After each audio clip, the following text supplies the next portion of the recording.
আসসালামু আলাইকুম ওরহমতুল্লাহি বারাকাতুহু। হজের মৌসুম শেষ হয়েছে।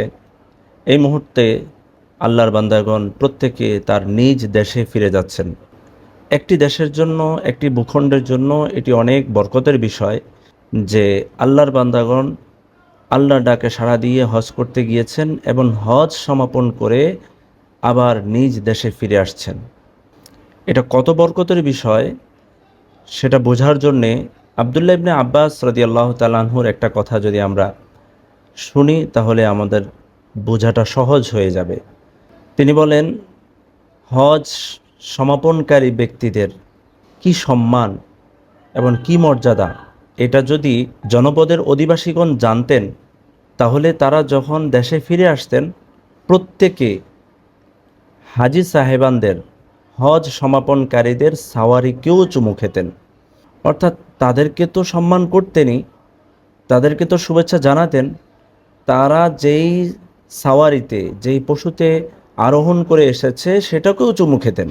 আল্লাহ তাআলা এত মর্যাদা দিয়েছেন এবং একজন হাজিকে আল্লাহ এত সম্মানিত করেছেন।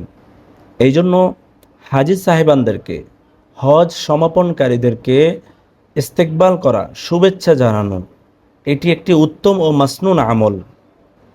মুসনাদে আহমদের একটি হাদিসে বর্ণিত হয়েছে, রাসূলুল্লাহ সাল্লাল্লাহু আলাইহি ওয়াসাল্লাম ইরশাদ করছেন যে ইদা লাকিতাল হাজ্জা ফাসাল্লিম আলাইহি ওয়াসাফিহু ওয়ামুরহু আন ইস্তাগফির লাকা ক্বাবলা আন ইয়াদখুলা বাইতাহু ফাইন্নাহু মাগফুরুন লাহু।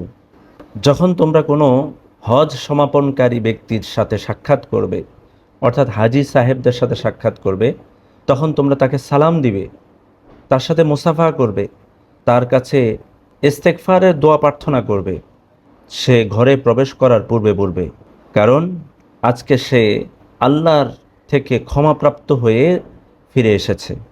এই জন্য আমাদের ওস্তাজ, বর্তমান জাতীয় মসজিদ বাইতুল মোকাররম এর খতিব আব্দুল মালিক সাহেব বলেন যে আমার মনে চায় প্রত্যেক হজ শেষে, অর্থাৎ কোরবানি ঈদের পরে বিমানবন্দরে গিয়ে আমি উপস্থিত হই এবং হাজি সাহেবদের ইস্তেকবাল করি, তাদেরকে শুভেচ্ছা জানাই, তাদের থেকে দোয়া নেই এবং এই পবিত্র আত্মা ও উজ্জ্বল চেহারাগুলো যেন আমি দর্শন লাভ করি।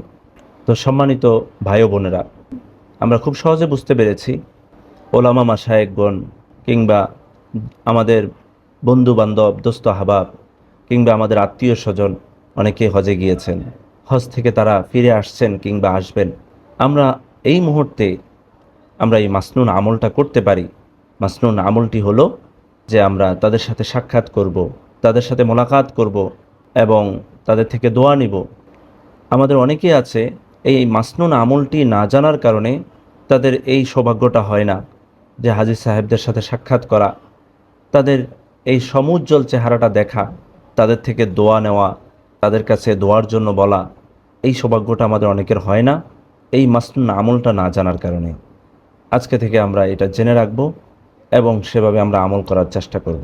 আল্লাহ আমাদেরকে তৌফিক দান করেন।